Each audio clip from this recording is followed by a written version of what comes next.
grew louder on the streets of Nuremberg. But Hitler said, The German people is not a people which welcomes a war today, tomorrow, or the day after tomorrow. That is not in the character of the German. He is by nature not only peaceful and peace-loving, but above all conciliatory.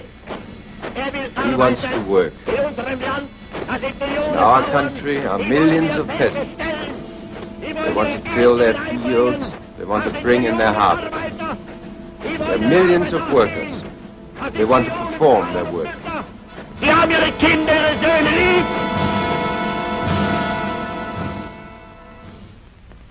But the Nazi conspirators, in the name of Lebensraum, continued to plot new aggressions against peace.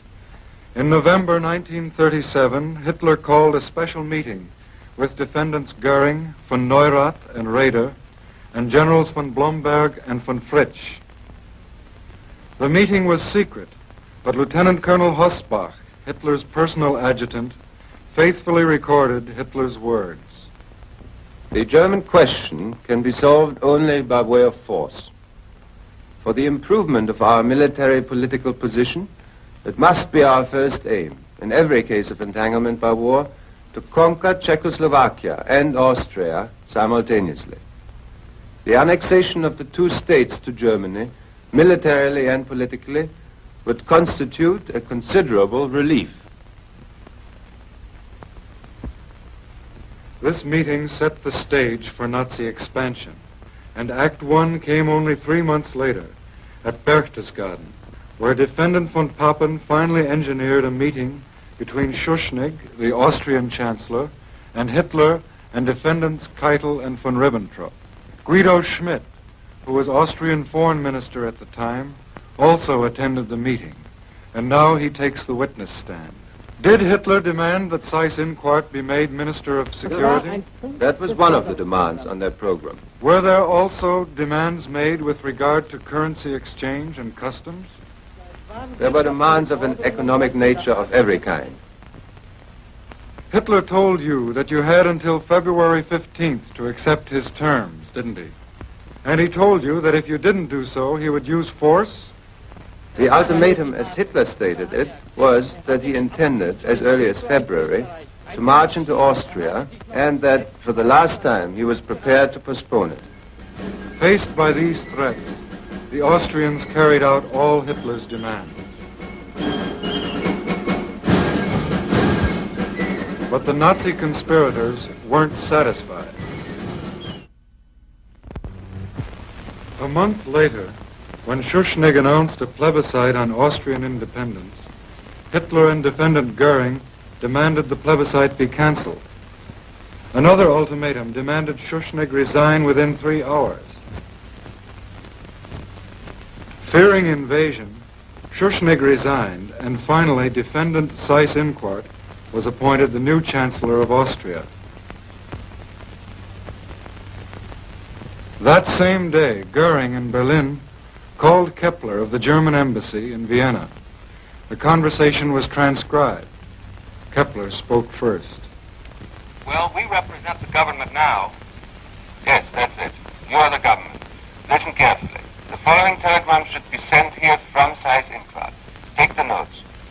The provisional Austrian government sends to the German government the urgent request to support it in its task to help prevent bloodshed. For this purpose, it asks the German government to send German troops as soon as possible. Well, SA and SS are marching through the streets. Everything has collapsed with the professional groups. Seyss-Inquart is the only one who still has power in Austria. Yes. Then our troops will cross the border today.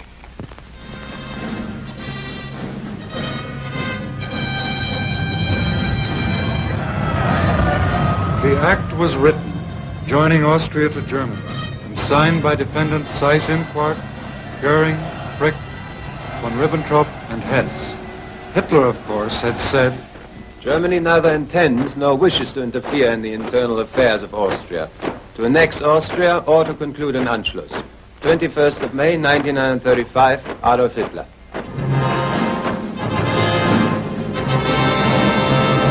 The curtain fell on Act I, but already the Nazi conspirators prepared for Act II, with this 1938 memorandum from Hitler to his high command.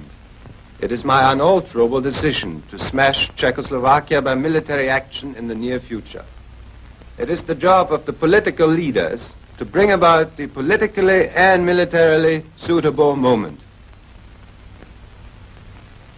Konrad Henlein was designated political leader.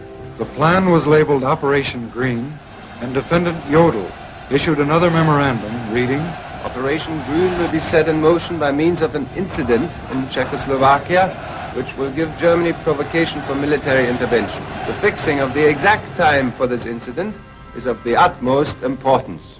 A few months later, Germany signed the Munich Pact with England, France, and Italy.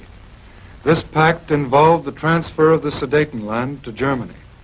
The conspirators called it their last territorial demand.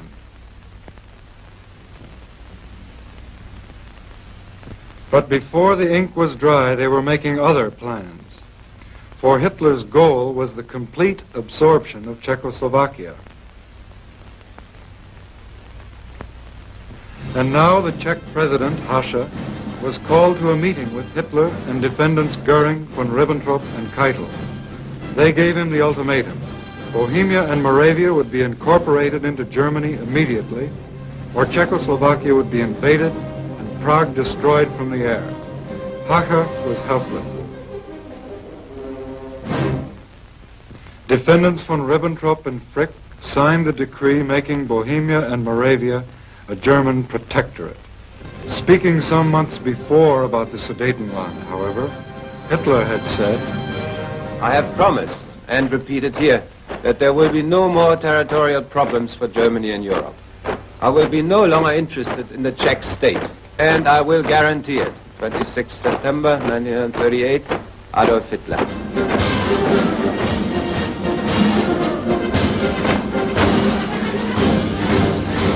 Now, according to more of his adjutant's notes, Hitler reviewed the Nazi plan of violence and treachery from 1934 to 39. The notes read, First, rearmament. In 1935, the introduction of compulsory military service. After that, militarization of the Rhineland. 1 year later, Austria came. It brought about a considerable reinforcement of the Reich. The next step was Bohemia and Moravia. Then followed the erection of the protectorate, and with that, the basis for action against Poland was laid. Basically, I did not organize the armed forces in order not to strike. The decision to strike was always in me. In the name of the United Kingdom of Great Britain and Northern Ireland, Sir Hartley Shawcross presents Count 2, Crimes Against Peace, charging that all the defendants participated in the planning and waging of wars of aggression, wars in violation of international treaties, agreements, and assurances. The first step was the Rhineland, and the next step was Austria. the Rhineland is occupied, Austria and Czechoslovakia are seized by Germany, and now the Nazi conspirators turn to the next problem, the conquest of Poland. Again, an adjutant, Lieutenant Colonel Schmundt, transcribed Hitler's words. The solution of the problem demands courage. It is impossible without invasion of foreign states or attacks on foreign property. There is, therefore, no question of sparing Poland, and we are left with the decision to attack Poland at the first suitable opportunity. We cannot expect a repetition of the Czech affair. There will be war. Meanwhile, according to their well-established practice, the conspirators stirred up the Danzig issue to furnish frontier incidents which could justify an attack on Poland. Then, on 23 August, the Nazis signed their non-aggression pact with Russia. Then Hitler told his high command, Now Poland is in the position in which I want her. I'm only afraid that at the last moment some Schweinehund will make a proposal for mediation. appeals were made, twice by the Pope and by President Roosevelt.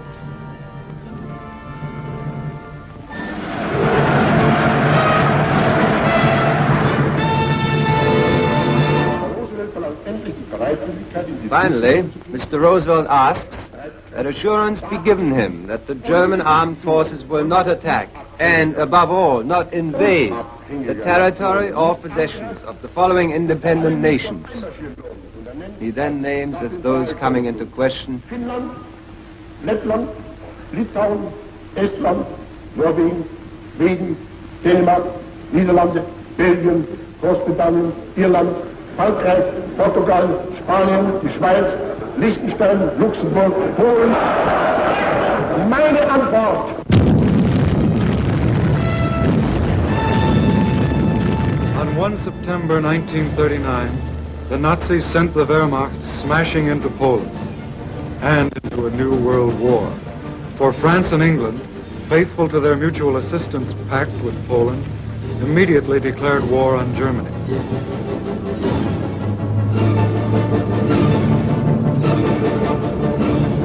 The Luftwaffe opened mass attacks on Polish towns and cities.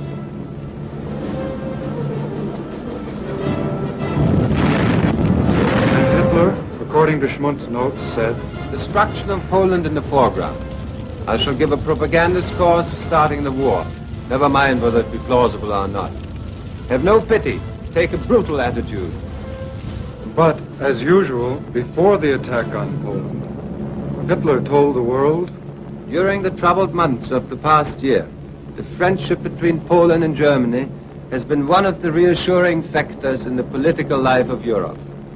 30th of January 1939, Adolf Hitler. The path of destruction started in Poland, but soon it led north and south across all Europe. And each new aggression was based on Hitler's principle that in war, victory, not right, is what matters. Non-aggression treaty. It is firmly resolved to maintain peace between Denmark and Germany in all circumstances. 31st of May, 1939, Ribbentrop.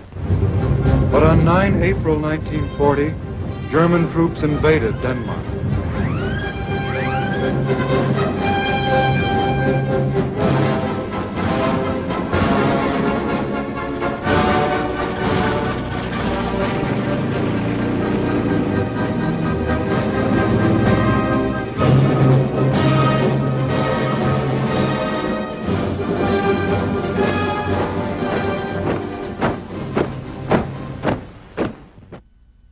Reich government is determined, in view of the friendly relations which exist between Norway and Germany, under no circumstances to prejudice the inviolability and integrity of the Norwegian state.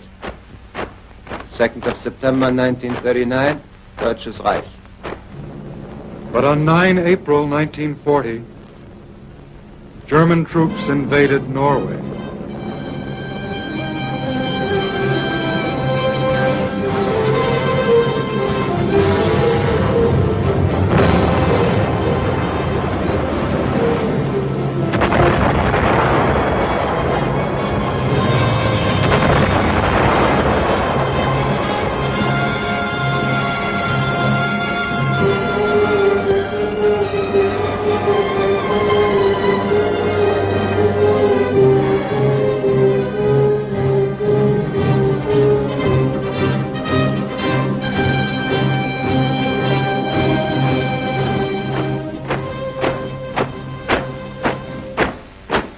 I assure the governments of Belgium, Holland and Luxembourg that Germany will not violate their neutrality. 6th of October 1939, Adolf Hitler. But on May 10th, 1940, German troops invaded Belgium, Holland and Luxembourg.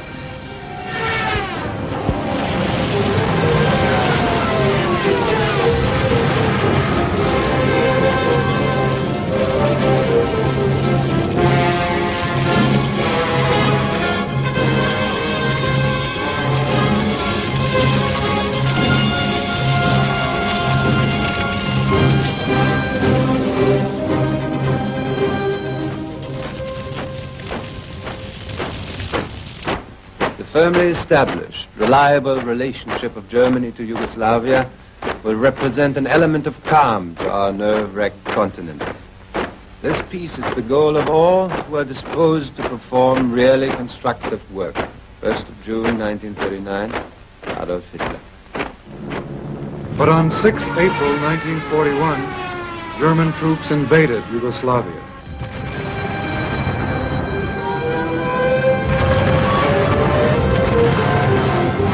Grew louder on the streets of Nuremberg. But Hitler said, The German people is not a people which welcomes a war today, tomorrow, or the day after tomorrow. That is not in the character of the German. He is by nature not only peaceful and peace-loving, but above all conciliatory.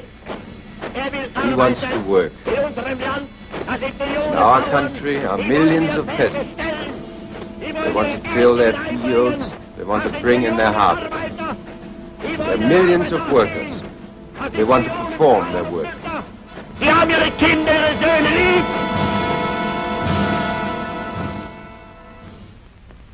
But the Nazi conspirators, in the name of Lebensraum, continued to plot new aggressions against peace. In November 1937, Hitler called a special meeting with defendants Goering, von Neurath, and Raeder, and generals von Blomberg and von Fritsch. The meeting was secret, but Lieutenant Colonel Hossbach, Hitler's personal adjutant, faithfully recorded Hitler's words. The German question can be solved.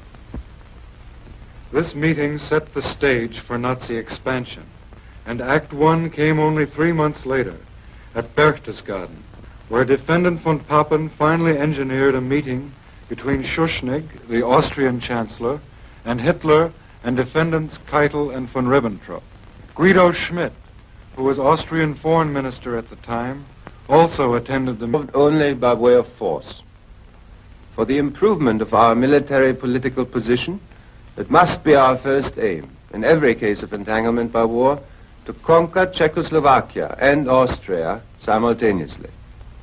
The annexation of the two states to Germany, militarily and politically, would constitute a considerable relief.